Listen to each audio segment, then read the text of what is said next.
असे अत्याचार जर कार्यकर्त्यांवर होत असतील तर उघड्या डोळ्याने मी पाहू शकत नाही।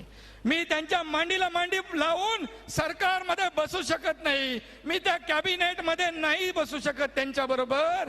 त्यामुळे कारण मी हे पाहतोय, मी उघड्या डोळ्याने पाहतोय, हे अत्याचार पाहतोय, मी नाही पाहू शकत। त्यामुळे मला आज या कार्यकर्त्यांसाठी, मी शिवसैनिक आहे, मी सर्वप्रथम शिवसैनिक आहे, नंतर मंत्री आहे। त्यामुळे शिवसैनिकाच्या वेदना आणि त्याच्या भावना मला माहित आहे आणि म्हणून देवेंद्रजी मुख्यमंत्री व्हावेत अशी शिफारस आणि पाठिंब्याचं पत्र शिवसेनेच्या वतीने आज आम्ही दिलंय।